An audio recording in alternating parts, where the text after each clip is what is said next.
అందరికీ నమస్కారం. నమస్కారం రాజేష్ గారు. నమస్కారం.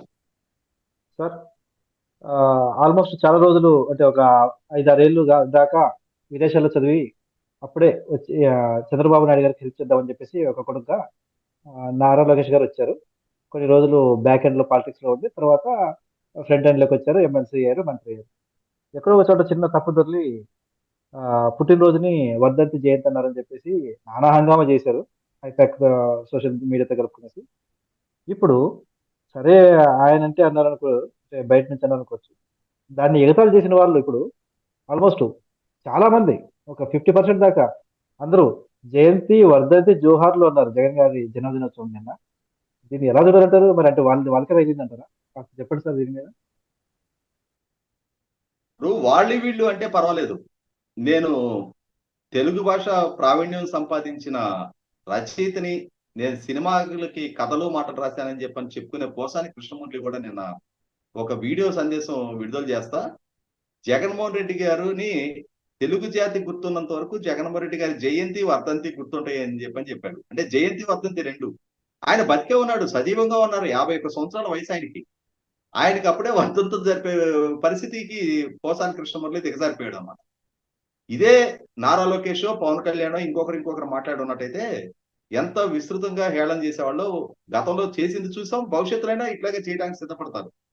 ఇవాళ నాకు నేను ఆశ్చర్యం కలిగించిన అంశం ఏంటి అంటే, దాదాపుగా 4 దశాబ్దాలుగా ప్రముఖ రాజకీయ నాయకులు, పదవుల్లో ఉన్న వాళ్ళు, లేదు వాళ్ళకి ఆరాధ్య నాయకులు అనుకున్న వాళ్ళు జయంతులు గాని వర్ధంతులు గాని వచ్చినప్పుడు సేవా కార్యక్రమాలు చేయడం ఆ శ్రేణుల వైపు నుంచి చాలా సందర్భాల్లో చూసాం మనం. ఎన్టీ రామారావు గారు జయంతి వచ్చినా వర్ధంతి వచ్చినా, పరిటాల రవీంద్ర గారి జయంతి వచ్చినా వర్ధంతి వచ్చినా చాలా ప్రాంతాల్లో రక్తదాన శిబిరాలు, అన్నదానాలు ఏర్పాటు చేయడం చూస్తాం. అదే సందర్భంలో చంద్రబాబు నాయుడు గారి జయంతి సందర్భంగా కూడా ఏప్రిల్ 20 తారీఖు తెలుగుదేశం శ్రేణులు వారి పుట్టినరోజు సందర్భంగా సమాజానికి సేవ చేయాలనే ఉద్దేశంతో పేదలకు అన్నదానం చేస్తారు. తర్వాత హాస్పిటల్స్ లో పండ్లు లాంటివి పంపిణీ చేస్తారు. ముఖ్యంగా బ్లడ్ డొనేషన్ క్యాంప్స్ ఏర్పాటు చేస్తారు. మీరు సినిమా నటులుగా ఉన్న చిరంజీవి గారి పుట్టినరోజు సందర్భంగా కూడా బ్లడ్ డొనేషన్ క్యాంప్స్ ఏర్పాటు చేయడం మనం గత నుంచి చూసాం. అట్లాంటిది జగన్మోహన్ రెడ్డి గారి పుట్టినరోజు సందర్భంగా రాష్ట్ర స్థాయి వాళ్ళ శ్రేణులు మొత్తం కూడా పోటీలు పడి ఒకరి నుంచి ఒకరు ఫ్లెక్సీలు పెట్టుకున్నారు, పేపర్లో ప్రకటనలు ఇచ్చుకున్నారు, నడి రోడ్డులో కేకులు కట్ చేసుకున్నారు. అంటే ఇవాళ వాళ్ళ నాయకుడి పుట్టినరోజుకి అభినందన తెలుపుతా ఒకరి మీద ఒకరు పోటీలు పడి ఫ్లెక్సీలు వేయించుకున్నారు, కేకులు కట్ చేసుకుని వాళ్ళు తిన్నారు తప్ప 10 మంది పేదలకి అన్నదానం చేసిన దాఖలు ఎక్కడైనా చూసారా మీరు?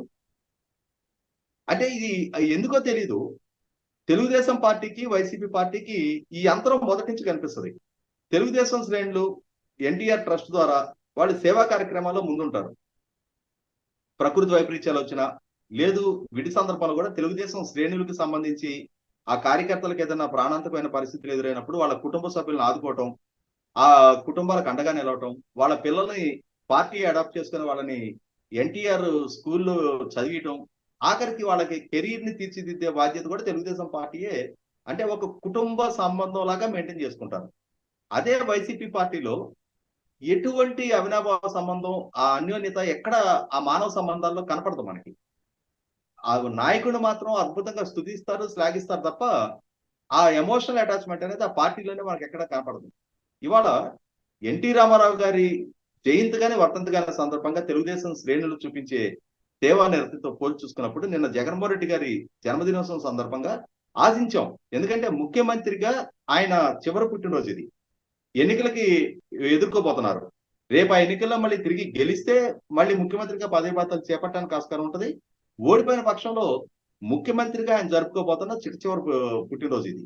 అటువంటి సందర్భంలో ఇది ఆయనకి ఒక గుర్తుండుకోబోయే జ్ఞాపకంగా మిగులుస్తారు ఆ శ్రేణులు. పోటీపడి ఆయన తరపున సేవా కార్యక్రమాలు నిర్వహిస్తారని అనుకున్నాం. కానీ ఎక్కడ ఆ దాఖలా, కనీసం ఒక మంచినీళ్ళ చలివేంద్రం కూడా వైసీపీ పార్టీ వైపు నుంచి అక్కడ ఏర్పాటు చేసింది తీరు చూడాలని. అన్నదానాలు, రక్తదాన శిబిరాలు ఇవన్నీ ఇంకా పెద్ద పెద్ద ముచ్చట్లు.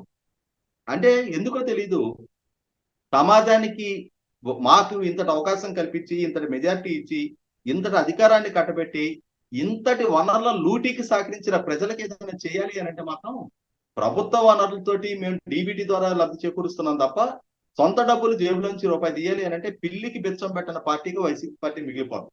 ఇవాళ జగన్మోహన్ రెడ్డి గారి పుట్టినరోజు సందర్భంగా కూడా కనీస మాత్రం ఇది జగన్మోహన్ రెడ్డి గారి పుట్టినరోజు, రాష్ట్ర ముఖ్యమంత్రి పుట్టినరోజు, నాయకుడి పుట్టినరోజు అని చెప్పని ప్రజలు భావించడానికి ఆస్కారం లేకుండా నిన్న ఇంకా పైగా జరిగింది ఏంటి, ఆలూరు లాంటి ప్రాంతాల్లో చూసాం మనం. అక్కడ వైసీపీ శ్రేణులే పోటీలు పడి ఒకరి మీద ఒకరు ఫ్లెక్సీలు పెట్టుకొని ఒక వర్గం వెళ్ళి రెండో వారు ఫ్లెక్సీలు చించేసి ఆ చించిన నేపథ్యంలో దాన్ని షూట్ చేస్తున్న ఆంధ్రజ్యోతి విలేకరు మీద దాడి చేసి కొట్టి, అంటే ఈయన పుట్టినరోజు ఏంటి, వాళ్ళు రోడ్డును పడి కొట్టుకోవటం ఏంటి, విలేకరులను కొట్టడం ఏంటి, అక్కడ ఎంత గోండాగా వ్యవహారం అది. ఇది అంటే ఇప్పటికే నేను ఇందాక ప్రస్తావించినట్టుగానే జగన్మోహన్ రెడ్డి గారికి వాళ్ళ శ్రేణులైతే ఘనమైన జ్ఞాపకం అందిలేకపోయారు, కానీ ప్రజలైతే మాత్రం ఈ వైఖరుల మొత్తాన్ని అన్ని నమోదు చేసుకుంటా ఉన్నారు. వీళ్ళ తప్పులు, వీళ్ళ ఉల్లంఘనలు, వీళ్ళ అతిశయం, వీళ్ళ ఆడంబరం, వీళ్ళ దౌర్జన్యాలు, దాడులు అన్ని ప్రజలు గమనించుకుంటానే ఉన్నారు. జగన్మోహన్ రెడ్డి గారికి ముఖ్యమంత్రిగా చివరి పుట్టినరోజు అయితే ఖాయం. ఇవాళ మీరు ప్రస్తావించినట్టుగా ఎంతమంది శ్రేణులు రాజకీయంగా అనుభవజ్ఞులు పలుసార్లు చట్టసభలకు ఎన్నికైన వాళ్ళు జయంతికి వర్ధంతికి తేడాలు తెలియట్లేదు అని అంటే బతికున్నానికి జోహార్లు చెప్పడం ఏంటి, జిందాబాదులు చెప్తారు, వర్ధిల్లాలి అని చెప్తారు, జై అని చెప్తారు. అంతేగాని జయంతి రోజున జోహార్లు చెప్పటం, జయంతి రోజున జయంతులు వర్ధంతులు గుర్తుంటాయని చెప్పటం, అసలు బతికున్నారా చంపేశారా వాళ్ళే నిర్ణయించుకోలేకపోతున్నారు. వాళ్ళ భాషా పరిజ్ఞానం ఇవాళ అద్భుతం, అమోఘం, శ్లాఘనీయం. అంటే ఇంకో రకంగా చూడాలంటే వీళ్ళే రేపొద్దున జగన్ గారికి సమాధి కట్టబోతున్నారేమో అన్నట్టుగా ఉంది. చూద్దాం సార్. ఒక పార్టీ ఏమో బర్త్డే రోజున రాజకీయ సమాధికి ప్రజలు సిద్ధపడిపోయారు ఆల్రెడీ. కార్యకర్తలు సిద్ధమైనట్టుగా అనిపిస్తుంది ఇవన్నీ చూస్తుంటే, ఈ స్పందన చూస్తుంటే. ఒక పార్టీ ఏమో పుట్టినరోజు నాడు వాళ్ళ నాయకుల పుట్టినరోజు నాడు సమాజ సేవ చేస్తుంది. వీళ్ళ పార్టీ ఏమో వాళ్ళ అధ్యక్షుడి పుట్టినరోజు నాడు మిగతా వాళ్ళని ఎదుటి వాళ్ళని కొడుతూ ఉంటారు. చూద్దాం సార్. కొత్త సంస్కారం, కొత్త సంస్కృతిని చూపిస్తున్నారు. చూద్దాం సార్ ఏం జరుగుతుందో.